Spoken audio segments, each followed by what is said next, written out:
See. Okay, we're live here. Dennis Young, your host for Primitive Substance, and my guest today, Kevin Fortune, a synthesizer whiz here, creative synthesizers, and now continuing his career with some very interesting electronic music. Kevin, thanks for coming on. Oh, my pleasure. Nice to meet you. Yep. So let's start with the early days when you got interested in music Well, and go ahead. what drew you to it. Well, I've been interested in music since I was really young. My sister told me that when she was 9 and I was 4, she was taking piano lessons, and she would sit down and Okay. labor over her lessons, and then I would get up and play it by ear perfectly. So, Oh, okay. So you uh, had maybe perfect pitch or something. Who no, knows?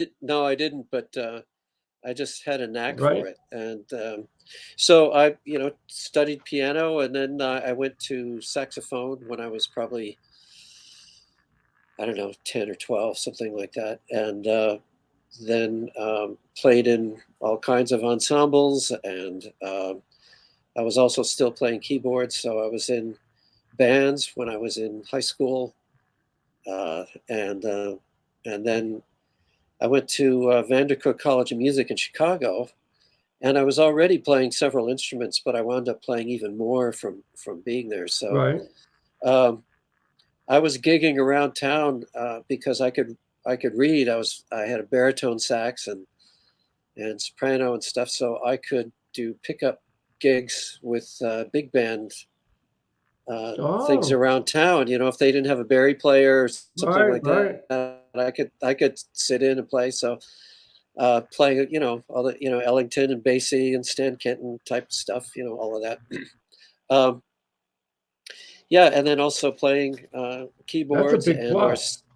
keyboards and or saxophone and or rhythm guitar in various bands and stuff.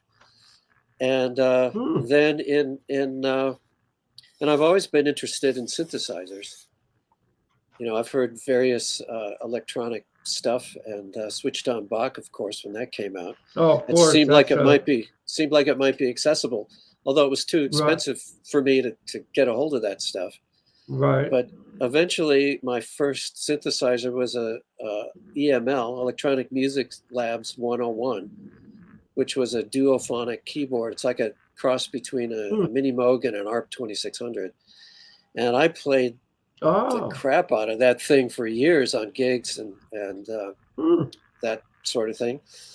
Um, Came to California from Chicago in '75, and that's when things really. That's when I hit the gas, as it were. My brother John Brahaney and his partner Len Hmm. Chandler had something called the Los And Angeles you Song. designed that. Well, yeah, I'll get to that. Go ahead. My brother John Okay, Brahaney sure. Keep going. and his partner Len Chandler had something called the LA Songwriter Showcase, and they would Oh, people would submit songs to them, and they would uh, go over them and rate them for music words and commercial potential. And the strongest ones, they would have a showcase night where they would showcase these songwriters. And they had, a band at the end. They had an interview guest, and my brother said, "You should really come down here because there's this guy, Malcolm Cecil, who has this instrument called tanto."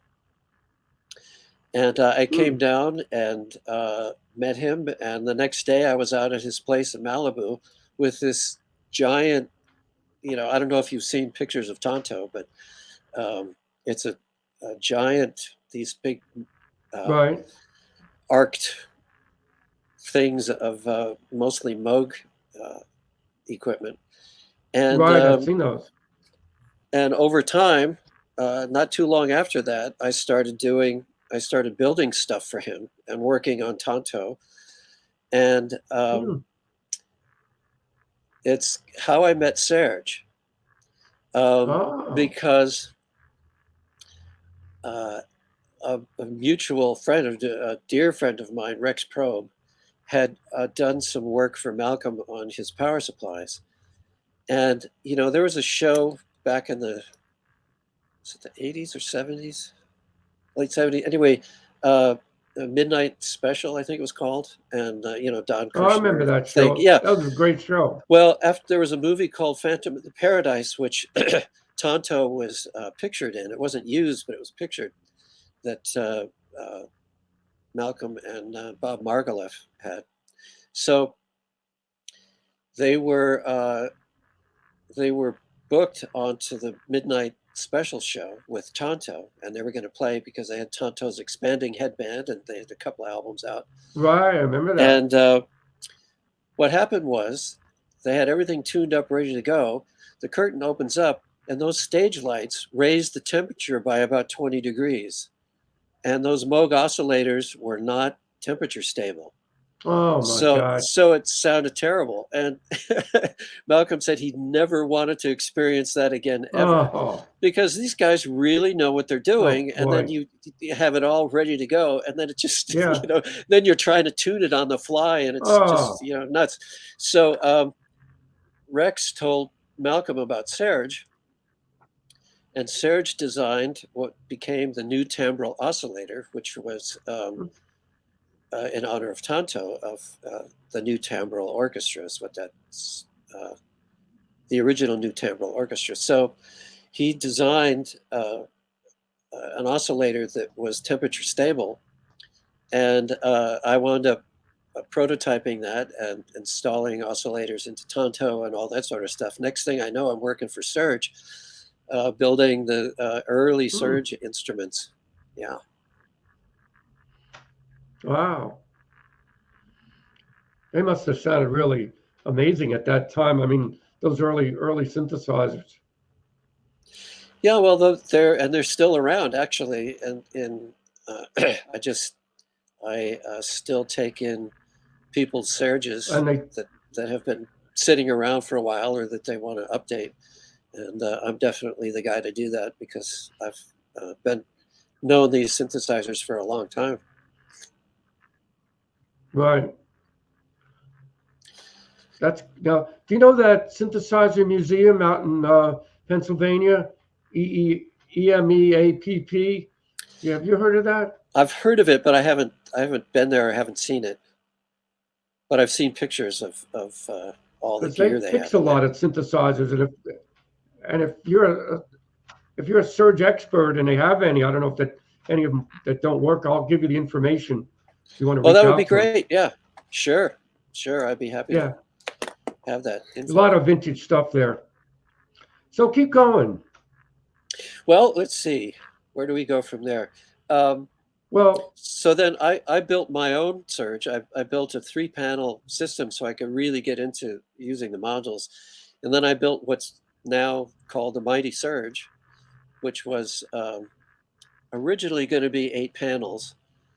And then it got bigger, and I wanted to reach everything, so I wound up curving it. And then I realized, oh my God, I've just reinvented Tonto. I told Malcolm, I said, I didn't set out to design that to look like Tonto. It was just, I totally got where he was coming from, because the shape of my instrument. Now, with these individual modules, were these modules that connected together? Is that how that worked? All of them, they connected into one big chassis? Well, on my system, there are 3 bays that are curved, and they just come apart very easily. I can just remove them and even lay the thing flat. But it's curved so that it would follow the arc of my arm reach, so I wouldn't be straining, when I'm trying to play. So I built that. I was playing around that time. This is 77, 78.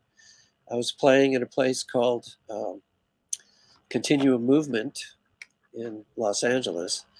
And it was a healing center, a movement center, and it was really more about internal movement and a kind of Emilie Conrad Daoud was had founded that, and she was very conscious of the frequency of muscle frequency and things like that, and creating movements that would stimulate those healing frequencies and muscles. And so people would be moving with often with their eyes closed on this beautiful parquet floor, and I had this Serge set up, and there was a quad sound system there, and so I was playing for people.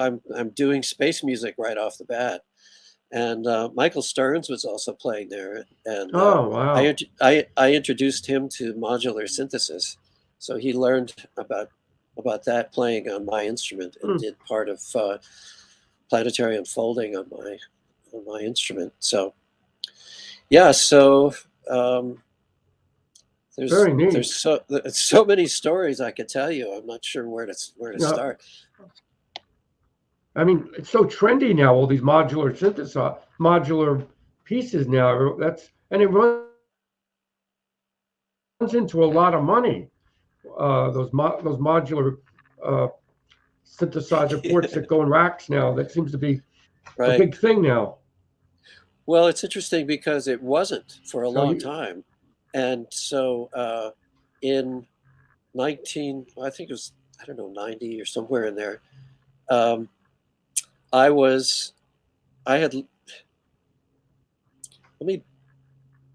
just tell you this, that modular synthesizers were not popular at all. Everybody was into digital, and analog was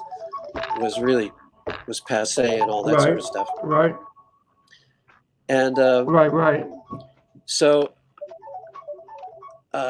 Rex Probe and I had sound transform systems, and we were making new Serge systems. So we were kind of the torchbearers for modular synthesis for a long time. And then it really started to catch on, and then you had all of these other people get going. This was even before Eurorack and all of those things that we were, all through the 80s and 90s, and and I think it was the 90s when modular became popular again. But anyway, getting back to... So when did you get involved with... keep going. Well, I was also a session musician, so I was playing sessions all over in the studios, and I was also I didn't know that. Okay. I was a recording engineer as well, and in I can't remember if it was 80, 81, somewhere in there, my dear friend Gary Chang, who I met up at Cal Arts at Serge's, actually. We would play together and do things together, and he became the product specialist for Fairlight, which was kind of stationed over at Village Recorders. And so we started a studio called Producers Music Organization, which was the first room that synced Fairlight and 24-track to video.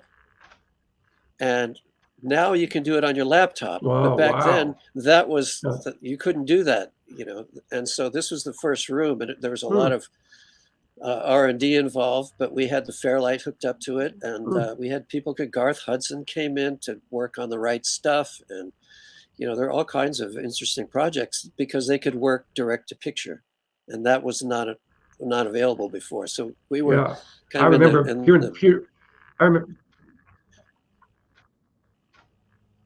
Yeah, that's cutting edge back then. Yeah, it was. For sure. So I mean, Larry Fast was using it with Peter Gabriel, and so that was back then. So that was something. Yeah, and Gary was continue on like. Gary was the, as I said, the product specialist for Fairlight, and he was so he really knew what he was doing and could really crank on that instrument, and that instrument morphed into nothing really because everything changed after that. And then I was doing a lot of engineering and was co-chief engineer over at Crystal Studios, where everybody had recorded at Crystal. And let's see, just more music. I was still doing stuff with Serge, and also Niall Steiner. And I don't know if you know who Emmett Chapman is, but I knew Emmett, and we used to play gigs sometimes. And Emmett had an issue where he's playing his stick, and he's got a wah-wah or something like that. And he said, "Look, I'm really tired of standing on one leg trying to play." So we came up with an idea, Serge and I, and I made like a little, those little coin purse things you'd make, those leather things that you'd make in summer camp or something, I made it with resistive material, resistive material, and this little flat, leather thing. Serge designed the circuitry so that he could put that little flat piece of material in between the ball of his foot and his Birkenstock. So all he'd have to do is just lean forward to make whatever changes, and Serge built him a wah-wah and all that stuff, and then that became the patch of shades which he marketed. Oh, what a great idea! And then I was playing at a concert with some other.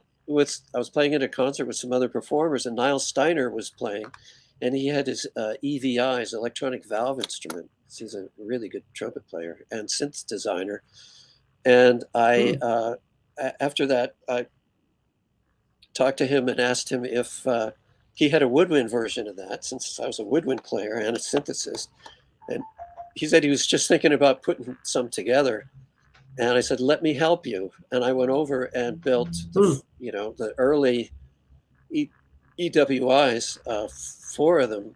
And he told me that Michael Brecker got one, and Wayne Shorter got one, and Dave, somebody else got one. And I did that in exchange for building one for myself, which I still haven't used to this day. I just love it. It's an incredibly expressive instrument. Yeah. And then, so during the time I was at Continuum, I created several pieces of music. One of them was called Perelandra, which Stephen Hill at Hearts of Space radio show wanted to play. So he's was playing this piece called Perelandra. And in 1980, Hearts of Space Radio, it was Stephen Hill and Anna Turner at the time, were doing like an NPR fundraiser day, and they were hosting the whole day. So they had all kinds of performers that would come in. Connie Demby was there, and I was there, and he wanted me to play last as with a lullaby to usher in Night's End or something like that. And so I took my gear up there, I had my synth up, and I'm patching away, and I just couldn't get it. I couldn't get the vibe. I was so used to patching stuff up at Continuum with this beautiful room with a parquet floor and quiet sound. And now I'm in the studio that's all dark and gray with like a light bulb hanging down, and I was just not getting it. And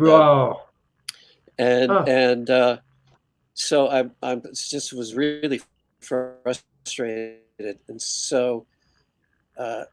And I'm in the studio room, and Jordan De La Sierra was playing piano live. I had ripped all the patch cords out, and I patched up this piece, which became Lullaby for the Hearts of Space.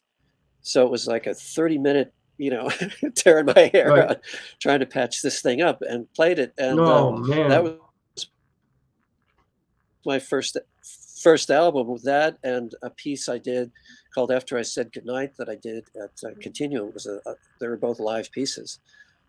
And then in 1983 or 4, Stephen said, "Look, we got this Perelandra piece that we've been playing. If you're not going to put it out, we'd like to." So I said, "Okay." And then I recorded another piece, supposedly for the B-side, but it turned out to be the A-side. And that it was originally released as Perelandra and then changed to The Way Home, which was that piece. And this was back in the cassette days, where there were just cassettes, and the CDs were like a year or 2 later after that. So you're getting a whole little historical timeline here. Um, sure. Yeah, that's yeah. And then the Hearts. Did they have a label, right? Hearts of Space, or did they just have a radio show? They had the Did they radio start a show. record label? They started the record label based on that piece of music of mine.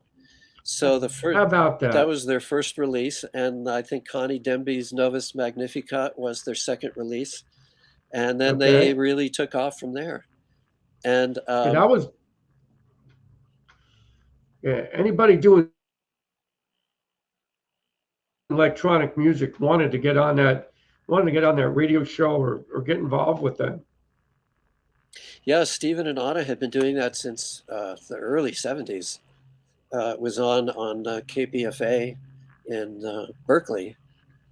And, then later on, the show became syndicated. And of course, now you got streaming and everything else. So they go all over the world. Is it still going on, Hearts of Yes. Hearts of Space Radio Space, is. the program? Are they still Yes. doing it? Yes. Oh, Stephen that's is great. doing it. Yep. That is something that is, and I'm sure you're right with the expansion of the internet and the web. Now it's just such a global audience. Definitely. And you had the big, had Michael Stearns. What did you have? Also Robert Rich. Did you have what was the other gentleman? Richard Burmer. I can't think of his last name. Burmer. Is that his name? Richard Burmer. Fantastic musician. Yeah, he was. In fact, fantastic. When in 1987, I did a soundtrack for the Hanson Planetarium in Salt Lake City on a show called Galaxies that Timothy Ferris wrote. And Timothy Ferris is he's a science writer and does a lot of astronomical articles, and did this whole book about how galaxies work. And so we did this show together, and I at the time I think I just had a 4-track. No, I think I had an 8-track, but I needed more. And Richard had a 16-track, at his house. So I was I would write music at night and go over to Richard's and record the cues I had that I'd written the night before, and in 10 days I had the whole soundtrack done, and then I turned it into an album called Galaxies. Great. But yeah, Richard was great. He was really helpful. He did a lot of sampling stuff for emulator for EMU. Created a lot of samples, and he was really good with the emulator back then. Oh, I have one of his records. I can't find it now, but I had it in beautiful music. So many different sounds and textures and beautiful. Yeah, he was a good guy. Music. And did you work with Steve Roach too? Steve, yeah. Steve, back in the day, I had met Steve. I think he was doing some gigs, and he was doing... I think this was still probably in the late 70s, early 80s. He was doing a lot of sequencer style stuff, like the kind of sort of German, European style of playing, and was pretty good at it. And he hadn't done space music and wanted to do some gigs together with me because I was doing space music, all over. And so we did a live piece on a radio show. We did several things together, and concerts and stuff like that after that. Yeah, I see he's still playing. I mean, he's got some rig. I mean, oh yeah. I mean, it's a lot of keyboards and all types of modular. I mean, he's something. Yeah. He's a real pioneer, but he's got so many options to make so much amazing music. Yeah, he does. So how many records did you actually put out in that time period? In that time period, well, there's 6 albums on the Hearts of Space label, and then Steve and I and Richard Burmer Right. actually Western Spaces, and then Steve and I and Michael contributed to the Desert Solitaire album that was on Celestial Harmonies. I remember And that. yeah, I did 2 albums with Tim Clark, Rain and The Spell, and Tim and I had a great time playing together. Tim Clark is a keyboardist and bass player, and I don't know if you've heard of ZBS Media. They it's a great, they do radio adventure series that they've been doing for many years, and Tim has done all the music for them, and he's a fantastic musician. We had such a great time playing together. The first time we met, Stephen Hill said I was going to be doing a concert in Scottsdale. My sister was my sister is a therapist and was doing, part of a larger organization that was holding like a conference, I forget what you call it, but, where there's a lot of practitioners and people offering workshops and things like that. So it was a whole Right. event thing. And I was billed as playing in the evening outside in the full moon, by a pool. Oh, And I told Stephen Hill, and he said, "Oh, well, Tim Clark lives out there, so why don't you give him a call?" And I'd never met Tim, so I called him. We had a great conversation, and he said, "So where are you playing?" I said, "It's at Scottsdale Princess." It was quiet for a second. He said, "And they're paying you?" And I said, "Well, yeah." And he goes, "And they're putting you up?" He goes, "Oh man."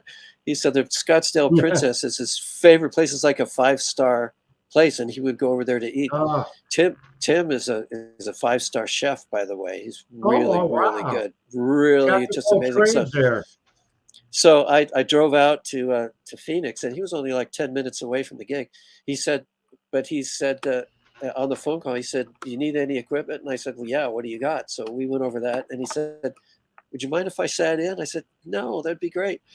So I came out and we went over the pieces that I was going to play, and he said, "Let's write a couple that together that we do." Mm. And so, long story short, and we were playing together.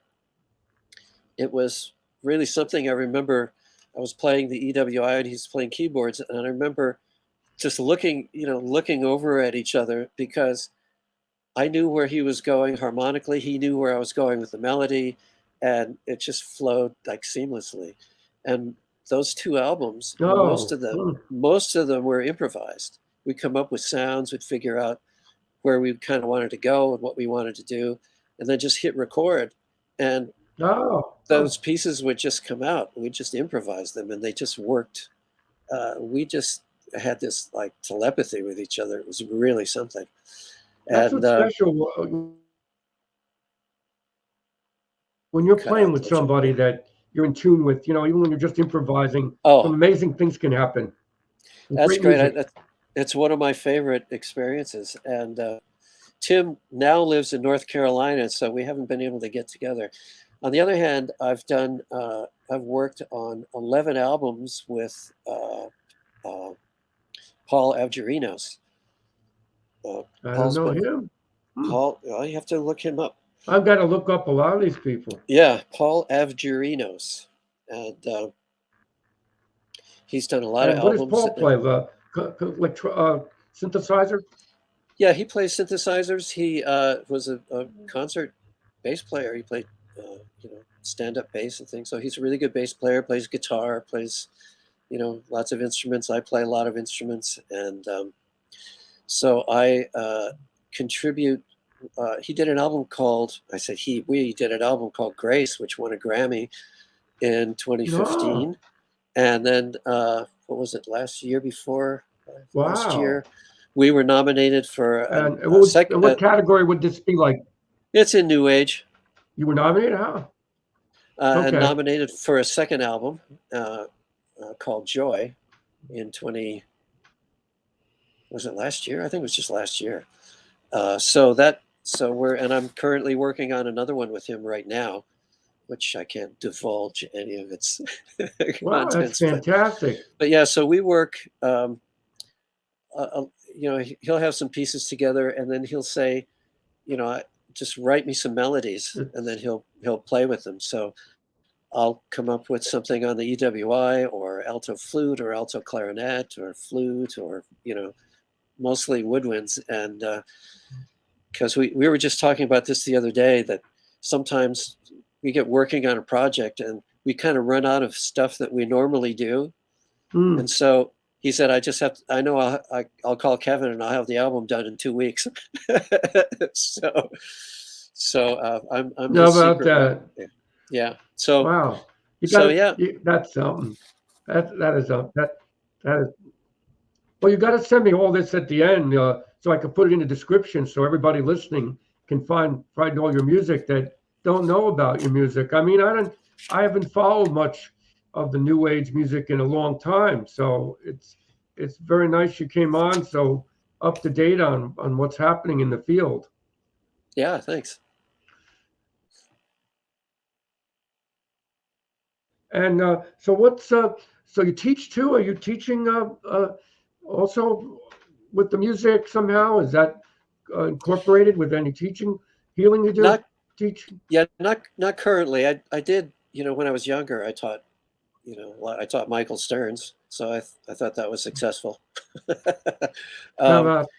And Steve, to a certain extent, more about just how to approach doing space music.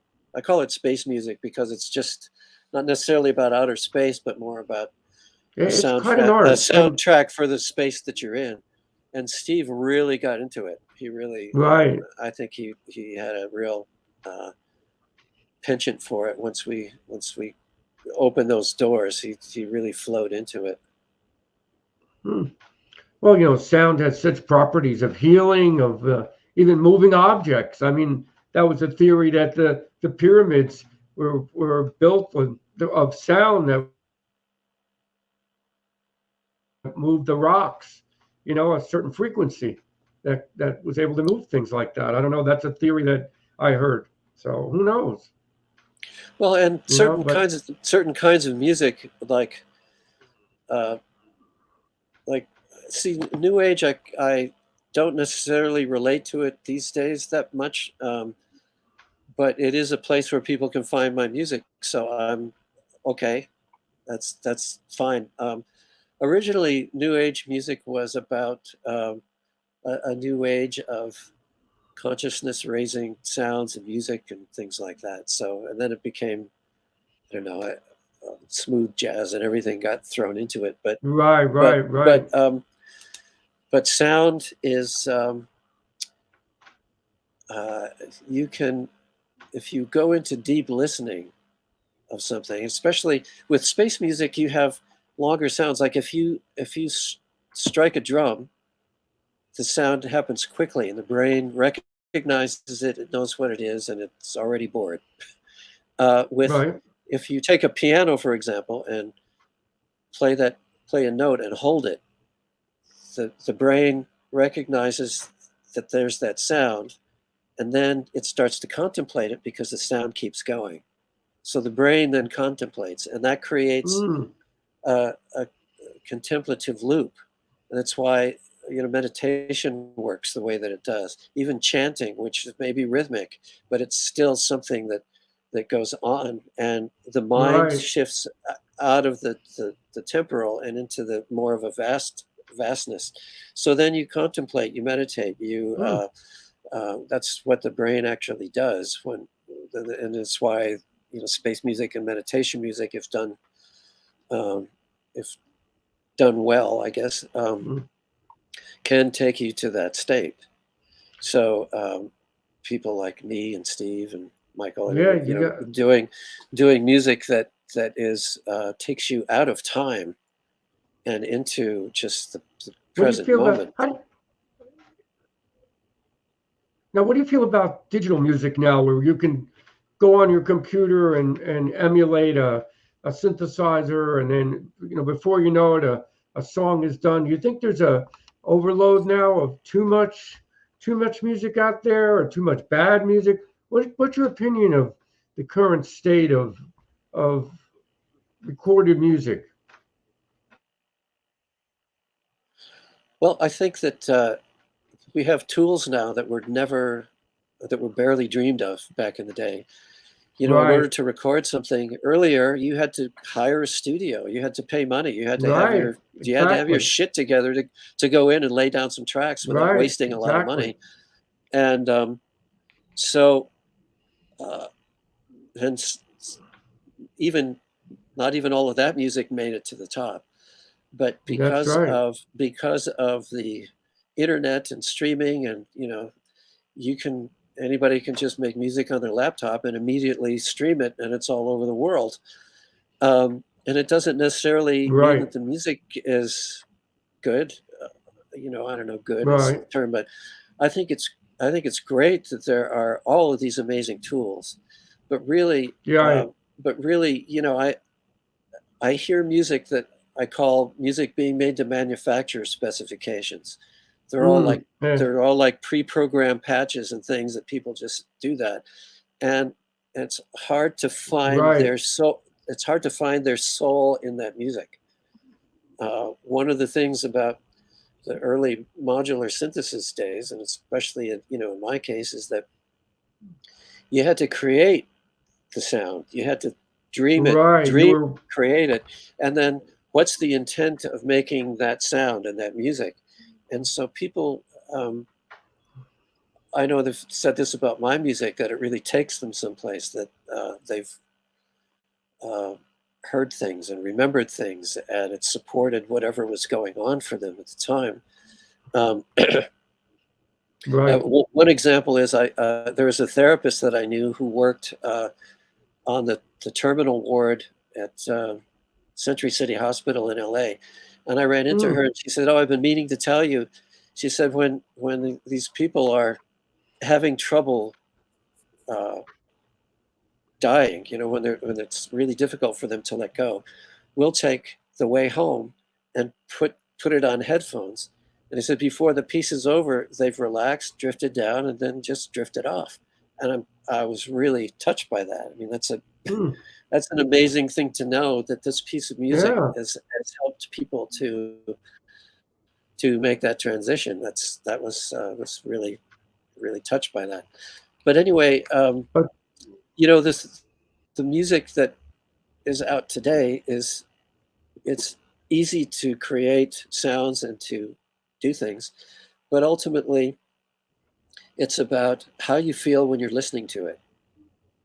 What gets communicated. If you in a more deep listening sense, as you're listening to something, one of the things that people usually do is they're more focused on the artist who's making it, or what instruments they're using, and things like that. And those are that's ultimately part of the language center of the brain. So when you let go of making those identifications and just pay attention to how you feel when the music is happening, and you treat it as an energetic event rather than the piece of music or where it is or anything like that. What's happening in my body? How's my breathing? How does my skin feel? What's am I imagining colors? Am I seeing things in my mind? There's so many ways of listening to music. And so when music is made I agree. in a kind of the kid when music is made in a kind of facile, easy way, that's like a thrown off thing, my body says, I'm not interested in it. I'm not being touched by it. So that's really the ultimate test. I mean, I think it's fine that those tools are out there and everybody has access to playing with things. That's fine with me. I don't have any judgment about that at all. And I encourage people. Well, what gets me is now with the cell phone to explore. I mean, it's a creative outlet. Right. Well, what I miss about just having records was, you had to sit down, put the record on physically, sit back, opened it up, see who was on it while you're listening, You had to turn it over and listen to the other side physically. Now, kids or whoever's listening, within 5 seconds, they're on to the next song, or they don't give it a chance. Yeah, I think that's true. I'm not saying everybody, but it just seems like the majority of what it is. Yeah, I know what you mean. I listening to LPs back in the 50s, 60s, 70s. I'm a little older. Right. It was an experience. It was. The whole art of it was almost like you were describing, almost sounded like a tea ceremony, where you're looking at the album and you pull it out and put it on and open it up, and you're looking at the album cover while you're, it's big enough. We're looking at it while it was playing. While it was playing. And then, if you were getting high, you wound up hearing you kind of wake up and hear the needle in the end groove, And all the seeds were inside the middle of the album when cleaning pot, In fact, I still found, I went to my mother's house. She's, God bless her, 90 years old, and I found some old records, and believe it or not, there was still some seeds in there from like the late 70s when I was a kid. I opened it up. Oh my God. I wonder if you could grow these or something. Isn't that crazy? Yeah. Back in the day. So it was really something. But it was about the experience of listening to it. And so today, kids are born cable ready. I mean, they're ushering in, they've incarnated into an era that's different than the era I was incarnated into. And I remember when the internet first started, and you're thinking like, how do I work this? Ask a 12-year-old. They'll have a website for you in 10 minutes. Oh yeah, absolutely. And I'm like, how does this work?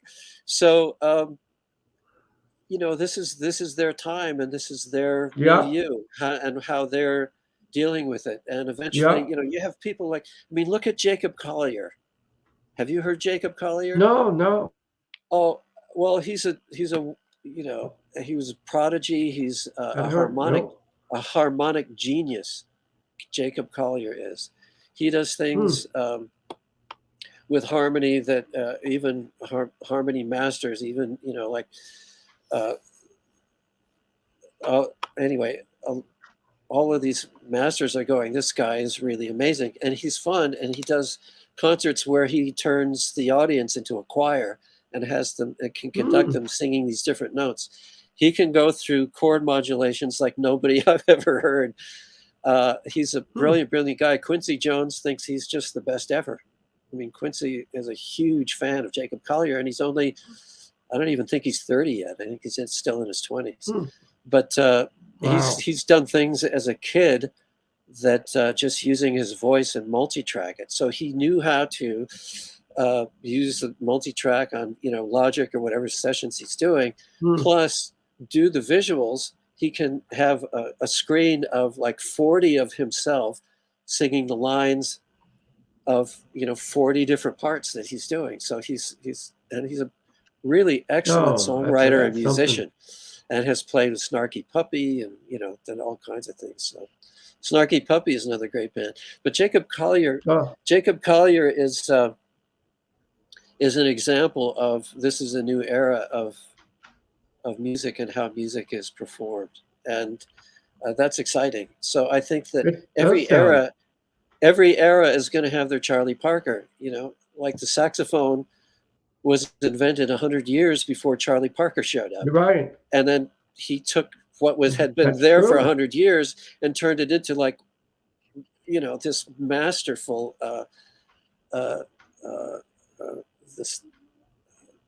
just complete master of this instrument. Yeah. And so, and every era will produce the cream will rise to the top. And that's true. You're right. People who are doing amazing things. Matteo Mancuso playing guitar is this young guy who's just an incredible player. And I think, I was at a club once back in the, 70s somewhere maybe. and I was sitting next to a guy that I know, an older black guy. I was in a lot of black bands where I was the only white Right. person because I loved funk and jazz and stuff. So, and I remember listening to this young guy. I forget his name, but he went on to do quite well. But he was playing, and this my black friend leaned over to me and said, "You know, he ain't going to be real good till he gets his heart broke." No, oh boy. And I knew exactly what he was talking about, because Oh, there's man. something, because that's what makes the difference, is where the person's heart is, True. as expressed through their medium, whether it's art, whether it's, whether it's Yeah, music. and there's going to be setbacks, and from the setbacks you have to learn and then keep moving forward. If and it's there's always luck involved. No matter how talented you are, well, everybody, I think, major artists, actors, whatever, will always say there has to be some luck involved where they either at the right time or place. It's just the nature of what the arts are. If you're going to make it or not. Happy accidents. That's right. That's exactly right. That's happens all the time. That's the beauty of it. That's the beauty of it comes down to having an so we're open, running out of creative time here. mind. What are you going to be doing next? That's right. So what are you going to be doing next? What's on your plate for current music and in the future? Well, I have an album I've been working on for a while in my ADHD fashion. Okay. And but I am working on one with Paul Avgerinos right now. So I have actually 3 albums in the works. So they'll be coming out. Who knows when? The way I go. I also live up in the mountains in Northern California. I'm going to put that. So there are How about that? On a bunch of land. So I'm often really busy with all kinds of things up here. Got to have a certain frontier spirit to live where I live. That's great. Well, it's great to be out in nature. It really heals you. I think more people have to be outside and doing things, because if you're cooped up too much, you have to be with the trees and everything. It's part of the earth, and they make a big stand for us. These trees and everything else, the other animals. So it's important, very important. So I'm gonna please put where can we find your music at? That's what the key question. Where can the listeners find your music? You can find it on Bandcamp, Kevin Brahaney Fortune. Okay. And there are, I think, 13 releases on Bandcamp there of varying kinds. And then Hearts of Space Records is now owned by Valley Entertainment. I think I sent you that link.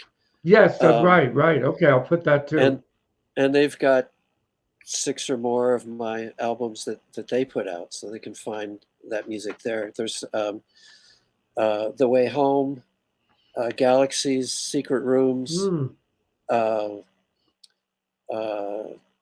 Rain, The Spell, and probably other ones I'm not remembering. Do you sell anything? Are these records selling at all, like overseas, or do you have a following, say, in Japan or Europe? I would think this kind of music would be really big there. It probably is, but I'm not. I am abysmal at sales and self-promotion. The way I was raised, self-promotion was disgraceful. So, and it's just something that I've really struggled with. So I don't have that selling stuff gene. So I have to rely on others to help me with that. Sad but true. But yeah, Japan and Europe, and I get, I don't put out CDs anymore. So I do things mostly online. Yeah. Well, it's not worth it if you're not going to sell any of them. You're stuck with, all these CDs that you order. It's not. Yeah, I mean, if somebody really wants a CD, I'll make them one. Yeah. Right. If somebody contacts me and they would like to have a CD, I'd be happy to make one up and send it on to them. Okay. All right, I'll let everybody know that. Well, Kevin, this has been really great. You're really a true artist and a pioneer in this whole new age electronic field, and keep the music going. It's going to be great. And let me know about Paul too, because I'd like to Absolutely. Yeah. put something on the description about him also. Okay. Okay. All right, Kevin. Nice All right. Thanks talking a to lot. you. Thanks for Nice coming talking on. with. Nice talking with you, Dennis. Have a great day in California. Take care now. You too. Bye-bye. Bye. See you. Bye.